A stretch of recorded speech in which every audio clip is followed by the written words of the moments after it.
반갑습니다. 붓다의 복과 지혜입니다. 부처님의 가르침을 마음 깊이 새기며 오늘도 지혜의 길을 걷는 여러분께 합장 인사드립니다. 이 영상은 단순히 한 여인의 삶을 조명하는 데 그치지 않습니다.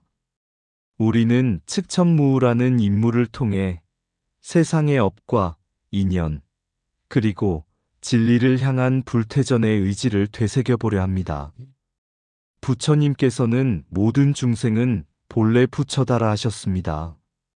어떠한 모습으로 살아가든 그 안에 법성은 살아있으며 누구든 진리와 자비를 향한 길 위에 설 수 있습니다. 오늘 우리는 시대를 넘어 진리의 한 자락을 짚어보며 부처님의 큰 뜻을 다시 마음에 새기고자 합니다. 지혜로운 관찰과 자비로운 이해로 함께 해주시길 바랍니다.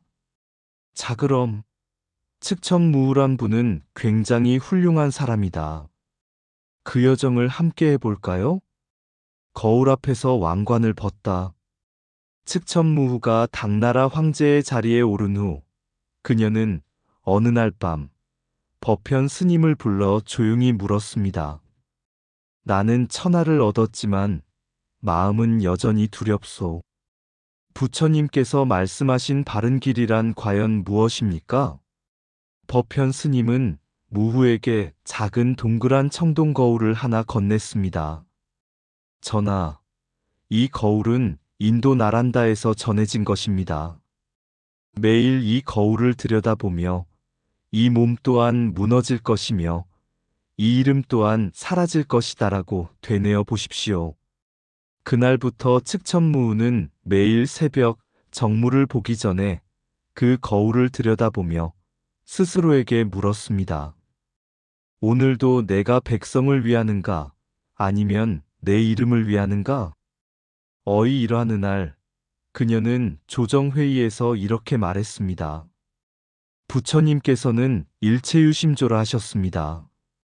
세상이 마음에서 비롯된다면 내가 다스리는 이 나라도 결국 내 마음의 그림자일 것입니다. 그러니 백성을 자비로 다스리는 것이 곧 나라를 평화롭게 하는 길이요. 그날부터 그녀는 형벌을 줄이고 불경을 번역하고 사찰을 세우는 일에 앞장섰습니다. 말년에 이르러 무후는 다시 법현 스님을 불러 말했습니다. 나는 이제 왕관을 벗고자 합니다. 이 몸은 사라지겠지만 부처님의 자비는 남을 것입니다. 스님은 조용히 고개를 끄덕이며 말했습니다. 전하, 왕관은 벗는 것이 아니라 자비로 녹여 사라지게 하는 것입니다. 이미 그러하셨습니다. 진정한 권위는 자비에서 나오며 권력조차도 무상함을 자각하고 내려놓을 수 있을 때 진정한 깨달음에 이른다. 꽃잎 하나에 머문 마음. 어느 날 측천무후는 자주 참배하던 낙산사에서 명망 높은 승려를 불러 물었습니다. 스님, 제가 백성을 위해 큰 절도 세우고 불경도 많이 번역했건만 마음은 여전히 어지럽고 평온치 않습니다.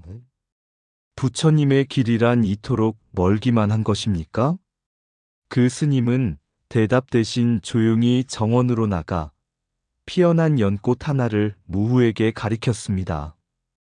전하, 이 꽃을 한번 보시지요. 피어있는 동안 이 꽃은 어떠한 다른 소리도 움직임도 따르지 않습니다. 다만 햇살과 바람, 물을 받아 그 자리에 있을 뿐입니다. 이 꽃이 바로 삼매의 비유입니다. 무후는 갸우뚱하며 말했습니다. 하지만 꽃은 생각이 없고 저는 늘 많은 생각과 걱정 속에 살아갑니다. 그러자 스님은 부처님께서 설하신 다음 이야기를 들려주었습니다. 부처님과 연꽃의 미소. 부처님께서는 어느 날 제자들을 모아 아무 말씀도 없이 연꽃 한 송이를 조용히 드셨습니다. 모두 어리둥절해할 때 오직 가섭존자만이 미소를 지었습니다. 그 순간 부처님은 말씀하셨습니다. 나는 지금 법의 안목을 가섭에게 전하노라. 그 미소는 말로 설명할 수 없는 깊은 삼매의 깨달음, 바로 마음이 움직이지 않고 모든 것을 통찰하는 상태의 상징이었습니다. 이 이야기를 들은 측천무우는 말없이 연꽃을 바라보다 조용히 읊조렸습니다. 마음을 어지럽히는 것은 내 밖이 아닌 내 안이었구나. 그날부터 그녀는 매일 새벽 정무전에 향을 피우고 조용히 마음을 들여다보는 명상 수행을 이어갔습니다. 그리하여 그녀의 정치 행위에도 정신이 깨어있는 자의 침묵이 배어들기 시작했습니다. 마음이 머무는 곳이 곧 진리다다. 마음이 삼매에 들면 더는 밖을 찾지 않아도 된다. 꽃은 말하지 않아도 진실을 보여준다. 삼매도 그러하다. 깨달음은 말보다 깊은 침묵 속에서 드러난다. 어지러운 세상에 휘둘리지 않으려면 먼저 자신의 마음을 고요히 하라. 삼매는 눈을 감는 것이 아니라 눈앞의 진실을 흐트러짐 없이 바라보는 힘이다. 법을 듣는 귀보다 고요히 듣는 마음이 먼저다. 참된 힘은 바깥을 제어하는 것이 아니라 자신을 다스리는 데서 온다. 삼매에 들면 하루가 찰나 같고 찰나가 우주처럼 깊어진다. 고요한 마음 하나가 천군만마보다 크다. 부처는 먼 곳에 있는 존재가 아니다. 지금 이 순간 집중된 마음 안에 있다. 깨달음은 대단한 지식이 아니라 흔들리지 않는 마음이다. 삼매는 무거운 짐을 내려놓는 일이다. 그리하여 마음이 가벼워진다. 진리는 바람처럼 느껴지되 붙잡을 수는 없다. 삼매는 그 바람과 함께 걷는 길이다. 몸은 왕의 자리에 있어도 마음이 요동치면 진정한 주인이 아니다. 한 송이 연꽃처럼 마음도 아무 말 없이 피어나는 것이다. 진정한 깨달음은 말 끝에 있는 것이 아니라 고요함의 시작에 있다. 그 손길이 닿았을 때 한 젊은 수행자가 있었습니다. 이름도 없고 이름 지을 생각조차 없을 만큼 그는 오직 한 가지에 몰두하고 있었습니다. 그것은 진실한 삼매에 드는 것. 그는 매일 바위 위에 앉아 마음을 들여다보았습니다. 처음엔 마음이 이리저리 흔들렸고 잡념이 몰려왔습니다. 하지만 그는 계속해서 자신에게 이렇게 말했습니다. 허공처럼 무엇에도 집착하지 말라. 법성의 끝을 분별하려 하지 말고 그저 관하라. 그가 관을 거듭하던 어느 날 문득 이런 경전의 구절이 떠올랐습니다. 능히 법성의 끝을 분별치 않고 관찰하는 삼매, 허공과 같이 집착하지 않는 삼매, 열애의 미소와 같은 살래. 대지도론 반야바라밀경 중에서 그는 삼매란 단지 조용히 앉아 있는 것이 아니구나 하고 깨달았습니다. 그건 오히려 세상과 하나가 되는 일이며 나와 우주의 경계를 지우는 순간이었습니다. 며칠이 지나 수행자는 깊은 삼매에 들었습니다. 그곳은 말도 생각도 심지어 나조차 없는 세계였습니다. 그 순간 어디선가 온기 있는 손길이 그의 정수리에 닿았습니다. 그것은 아무 말 없이 전해진 무량한 자비의 손길이었습니다. 그는 보았습니다. 비로자나불의 세계, 우주 전체가 한 송이 연꽃처럼 피어나는 그 장엄한 장면을. 그는 말했습니다. 이 깨달음은 내가 한 것이 아니구나. 이는 부처님의 손길, 진리의 가피가 내 마음과 만난 것이다. 이후 그는 세상으로 내려와 침묵 속의 사람들을 향해 미소를 지었습니다. 그 미소는 살레, 곧 부처님의 미소처럼 말없이 진리를 전하는 예배였습니다. 삼매는 집중이 아니라 존재 전체가 진리에 녹아드는 것임을 설명합니다. 경전 속의 삼매 구절을 이야기 속 주인공이 직접 체험하며 실천과 깨달음이 일치하는 구조를 이룹니다. 화엄경의 부처님의 오른손이 정수리에 닿는 상징이 가피와 우주적 자비로 표현됩니다. 마지막 미소는 말없는 진리의 전파를 상징하는 살레입니다. 삼매는 침묵 속에서 우주와 하나 되는 문이다. 마음을 허공처럼 비울 때 진리는 그 안에 머문다. 모든 생각을 놓는 순간 부처의 손길이 다가온다. 깨달음은 내가 만든 것이 아니라 공에 이르렀을 때 주어지는 선물이다. 삼매는 바람처럼 다가오며 열애의 미소처럼 조용히 피어난다. 진리를 알려고 애쓰지 말고 다만 관하라. 분별하지 말고 머물라. 법성의 끝은 찾을 수 없고 그저 비추어 보는 것이다. 삼매는 고요한 집중이 아니라 존재 전체의 투명함이다. 진리는 닿으려는 자에게 닿지 않고 비우는 자에게 다가온다. 부처님의 오른손이 정수리에 닿을 때 모든 분별은 녹아내린다. 우주 전체가 삼매 안에서 한 송이 연꽃처럼 피어난다. 진리는 소리 없이 전해지고 자비는 형상 없이 다가온다. 삼매는 산란한 마음을 평등심으로 이끄는 부처의 길이다. 열애의 미소는 깨달은 자의 말 없는 가르침이다. 가피란 나의 힘이 아닌 모든 존재와 하나 되어 흘러오는 자비의 물결이다. 거울을 닦던 황후 측천무후와 삼매.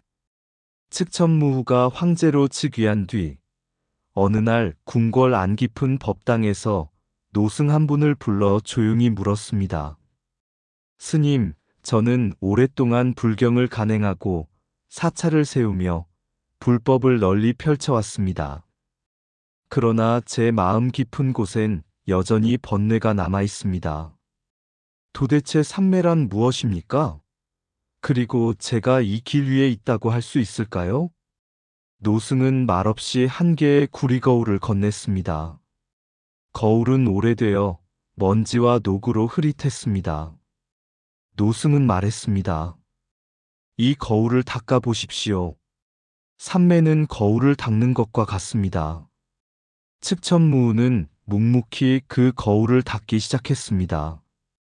잠시 뒤 그녀는 말했습니다. 먼지를 닦으니 거울이 제 얼굴을 비춥니다. 그러나 닦는 것을 멈추면 금세 흐려지는군요. 노승은 조용히 웃으며 대답했습니다. 그렇습니다. 그대가 사찰을 세우고 불경을 펴는 것도 닦음입니다. 그러나 가장 깊은 닦음은 밖이 아니라 안을 닦는 것입니다.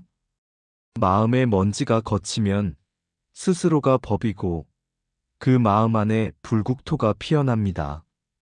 그것이 진정한 삼매이며 진정한 통치입니다. 측천무후는 깊이 고개를 숙였습니다. 그리고 그날 이후 그녀는 정치적 지혜만이 아닌 고요한 집중과 관찰의 힘으로 백성을 다스리는데 더욱 힘쓰게 되었습니다. 삼매는 단지 출가자의 전유물이 아니라 세속의 삶 속에서도 가능한 상태입니다. 마음을 닦는 것은 불교의 핵심 수행이며 거울처럼 내면을 맑게 할 때 진리를 비추게 됩니다. 부처님의 참 뜻은 고요한 지혜를 통해 세상과 자신을 함께 이롭게 하는 것입니다. 마음을 닦는 자는 세상을 밝히고 세상을 밝히는 자는 이미 삼매에 들었다. 진정한 통치는 칼이 아닌 고요한 지혜에서 시작된다. 삼매는 산속의 스님만의 것이 아니라 혼란 속에서 길을 찾으려는 모든 이의 것이다. 거울처럼 마음을 닦을 때 그 안에 진리가 비친다. 불국토는 저 멀리 있는 것이 아니라 고요히 들여다본 내 마음 안에 있다. 많은 사찰을 짓는 것보다 하나의 참된 삼매가 더 깊은 공덕을 낳는다. 삼매는 시간을 잇는 집중이 아니라 자기 자신을 잇는 자비이다.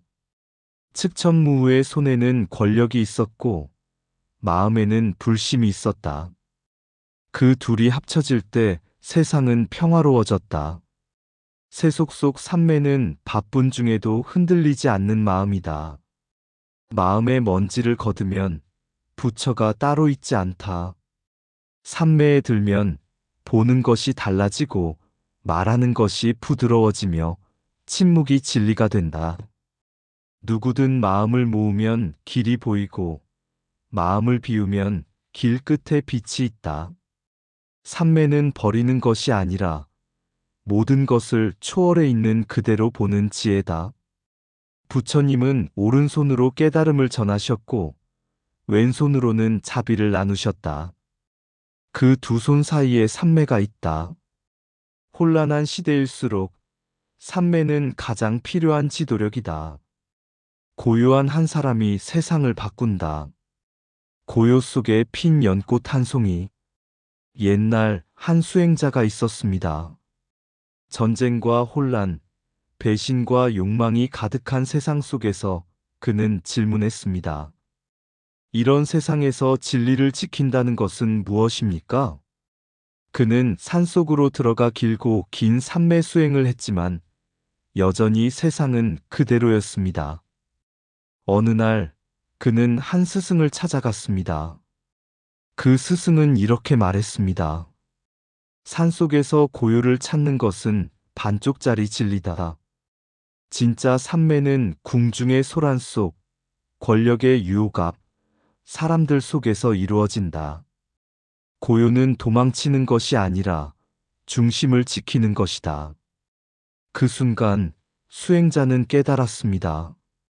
진정한 삼매는 외면의 정적이 아닌 내면의 평정, 혼란 속에서도 꺼지지 않는 등불이라는 것을.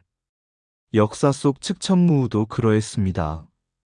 그녀는 여제라는 전무후무한 자리에 올랐고 세상은 칼과 술수로 가득했지만 그 한가운데서 불법을 일으켰고 경전을 간행하며 진리의 등불을 놓았습니다. 그녀는 말했습니다. 나는 인간이지만 내 마음은 미륵의 뜻을 좇고자 한다. 그 마음이 삼매였고 그 뜻이 곧 불국토를 만드는 씨앗이었습니다. 오늘날 우리 역시 혼란한 세상을 살아갑니다. 하지만 부처님의 가르침은 말합니다. 진리는 언제나 고요 속에 있으며 그 고요는 마음 안에 있다. 우리 각자의 삶에서 잠시 멈추고 마음을 들여다보십시오. 바로 그 자리에 부처님의 손길처럼 따뜻한 삼매가 피어 있을 것입니다. 측천무후처럼 시대를 품은 고요한 마음이 오늘을 밝혀줄지도 모릅니다. 어지러운 세상, 권력의 중심에 서서 연꽃처럼 고요히 앉아있던 한 여인. 그 이름 측천무후. 세간의 논쟁 너머 그 뜻은 도에 닿아 있었는가. 지혜의 칼로 어둠을 가르고 법성의 거울로 세상을 비추었으니 그녀의 걸음걸음마다 삼매의 침묵이 피어났다. 부처님 말씀하셨다. 마음이 흔들리지 않으면 진리도 그 자리에 있다. 무위의 자리, 무상의 자리에서 무후는 허공처럼 비추는 살레가 되어 대지에 자비의 발자국을 남겼다. 한 줄기 바람도 깨우치는 정념이요 한치의 동요도 없는 것이 삼매라면 그녀의 결단도 번뇌를 거두는 수행의 날이었다. 눈부신 장엄, 왕후의 자리는 보현보살이 앉은 사자좌와 다르지 않고 공덕을 쌓은 자만이 드는 묘한 삼매와 닮아 있었으니 그녀가 웃을 때 허공에 피어난 부처님의 광명 같고 그녀가 침묵할 때 진리의 문이 다시 열리더라. 진정한 위대함이란 지혜와 자비로 세상을 돌보는 것, 불법의 눈으로 보면 그도 그녀도 모두가 보살의 씨앗을 지닌 수행자일 뿐 이상 붓다의 복과 지혜였습니다. 오늘도 복지 구족한 날 되세요. 구독과 좋아요는 붓다의 복과 지혜를 밝히는 큰 자비의 등불이 됩니다.